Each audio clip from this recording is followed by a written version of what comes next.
everybody. Thought it would be a good idea to show you some cranium, skulls of various genus genera, plural of genus is genera, that we think are important and that I've listed in the on-site descriptions. So I'm going to start with actually a modern day chimpanzee to remind us what that might look like, okay? Modern day chimpanzee is in my hand. Here we go, modern day chimpanzee. Look at those big canines. Look at that big diastema right there. When I talk about diastema, that's this break right here.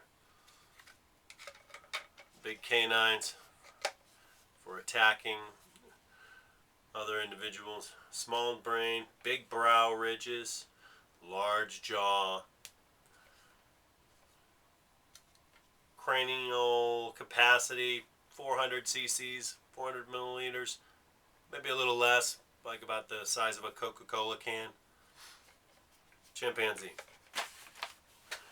The first one that I talk about in the covered there is the Ardipithecus. Here's the Ardipithecus. Ardipithecus ramidus. The song always comes to mind. Notice the large jaw that Ardipithecus has. It's a pretty small brain, maybe even smaller than the modern day chimpanzee. Okay, large brow ridges, but not as large.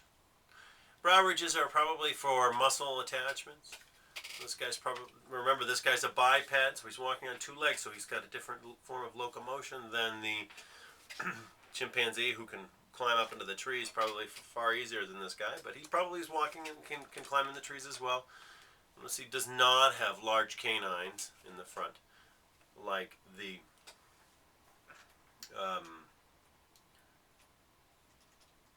chimpanzee.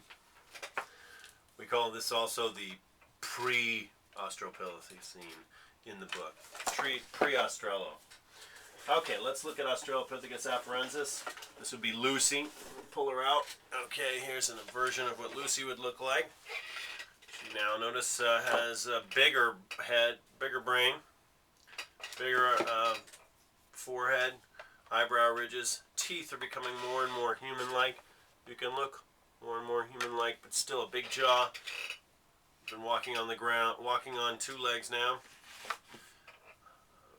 Probably made the Laetoli footprints as we read. Not really big muscled, but big brained. Okay, and this contrasts living at the same time with the Paranthropus. The third one on the list is the Paranthropus. Here's Paranthropus, okay? Paranthropus, about the same size brain perhaps, but a big sagittal crest. You see that there? That sagittal crest. Muscles would have attached along the side and gone through here, okay? This right here connects to the jaw muscles. Okay, this is the zygomatic arch, and the temporalis muscle goes through here and would connect, and that would have been very large, creating these muscle attachments here and the big space here. Okay, and then look at these teeth that the Paranthropus has. Just massive teeth for cutting, maybe chewing nuts and things like that. Big eyebrow ridge, but it's also constricted right here because the brain is not that large. Okay, that is Paranthropus living at the same time as Australopithecus. So the question always was, did our genus Homo evolve from the more gracile or less muscular species or genus of the Australopithecines, or the more robust Paranthropus species? This is the question. Okay. The next up that I'm going to show you here is a version of the Homo. This is Homo erectus. Okay, and Homo erectus. Notice the size of this brain. All of a sudden, the expansion in the size of the brain. Okay, that's the primary thing that the Homo genus has over everybody else. It's a large brain.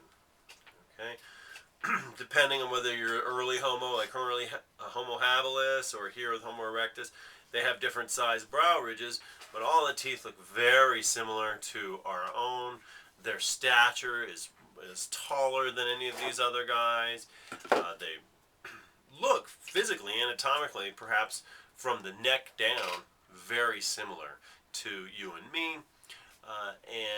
That is the species, the genus Homo. So remember now, here's genus Pon. That's chimpanzee, right, from a couple weeks ago. Hello, and you're studying of them. Then you have Paranthropus. This guy's got, this guy's Ardipithecus was sort of your first bipedal genus that we're studying, and he's got a much smaller head. Then you move into the Australopithecus, or the Paranthropus, gracile, robust, more muscular. And then lastly, genus Homo. Those are the four genus after bipeds. Remember, Pan, the chimpanzee, is not a biped. It's a knuckle walker. Okay? Thank you. Just wanted to show you some fossils.